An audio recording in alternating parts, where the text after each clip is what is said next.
Waamicha nageenyaa abbootii irree jechuun nageenya mana hidhaa keessaa yookiin awwaala keessaarraa addatti kan laalamu miti. Balaawwan birootiis ni jiran. Gartuun abbaa irree kan akeeka dhokataa qabatee waliin haasawaaf dhihaatu al tokko tokko akeekaa fi adeemsa mariisanii waliin dha'uutu argama. Karaa qaceelloo akka hin qabanne taasisa. Kanarratti gaafiin nageenyaa gama abbootii irreetirraa dhihaattu tan dimokiraatonni dhiyeessanirraa haalaan adda tahuu isii hubachuu feesisa. Abdii qabaachuun maaliif? Mootootiin humna mormituu qabsoo karaa dimokiraasii irraa abdii dhabuudhaan akka marii araaraa qabaachuuf dirqamanitti itti dhagayamuun ni mala. Humna mormituu qabsoo karaa dimokiraasiitirraa abdii dhabuudhaan akka marii araaraa qabaachuuf dirqamanitti itti dhagayamuun ni mala. Hamilee darree humna dhablee namatti fakkeessitu tana garuu jijjiiruu ni danda'ama. Sirni abbaa irree sirna waaraa miti. Ummanni sirna akkasii jalatti kufe dadhabaa tahee hafuu hin qabu. Abbaa irreetiis baraagadaaf jabeenya qabaatee itti fufuu hayyamuu hin qabu. Aristootil bara jireenya isaatti umriin sirna abbaa irree sirna mootummaa bifa fedhee kamirraayyuu gabaabaadha jedhee ture. Bittaan abbaa irrummaa bara kanaatiis kufaatiif saaxilamaadha. Dadhabbiin isaanii hammaachuu humnitii isaaniitis unkutaa'uudha mana. Kutaa 4 keessatti dhimma kana bal'inaan laaluuf jirra. Seenaan baroota dhihoo sirni abbootii irree kufaatiif saaxilamaa tahuu fi diigamuun isaanis kan hin oolle tahuu mul'iseera. Fakkeenyaaf abbaa irrummaa kooministii biyya Poolaand, Jarman bahaatii fi Cheekoslovaakiyaa kuffisuuf waggoota 10 bara 1980 irraa hanga bara 1990 kan fudhate yoo ta'u, bara 1989 keessatti torbaanota muraasa keessatti xumura argateera.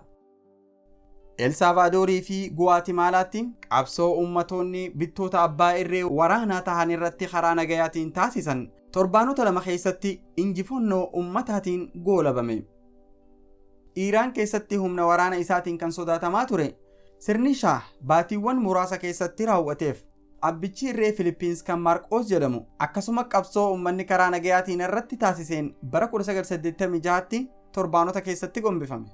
Sirna Maarqoos deeggaraa kan turte Ameerikaanis mormitoonni sirna sunii jabaachaa dhufuu agarraan gargaarsa isii daftee irraa murte. Gama birootiinis hagayya bara 1991 keessa finxaaleeyyii kooministii tokkummaa Sooviyeetiin yaaliin fonqolcha mootummaa taasifamee ture mormii siyaasaa ummataatiin harkatti fashalameeti jira.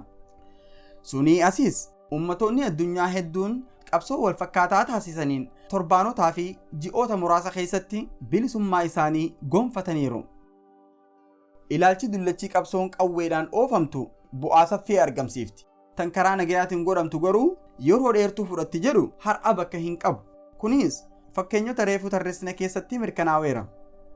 Haa ta'u malee haallan qabsoon karaa nagayaa yeroo dheertuu akka fudhattu dirqaniis ni jiran tahuyyuu qabsoon ummanni karaa nagayaatiin abbootii irree kuffisuuf taasisu bifa kamirrayyuu yeroo gabaabaa keessatti akka bu'aa fiddu amanameera.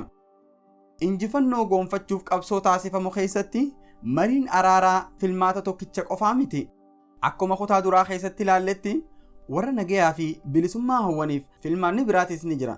Innis diddaa siyaasaa kan karaa nagayaati.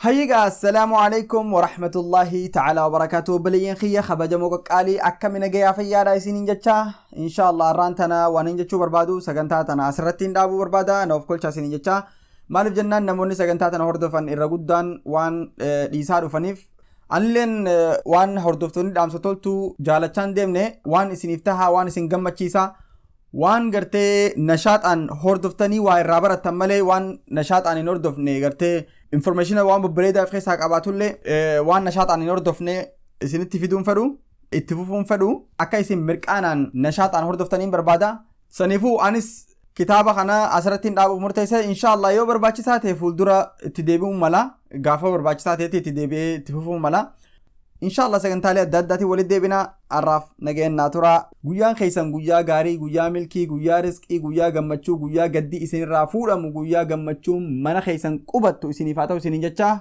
نجين ناتورا والسلام عليكم ورحمة الله وبركاته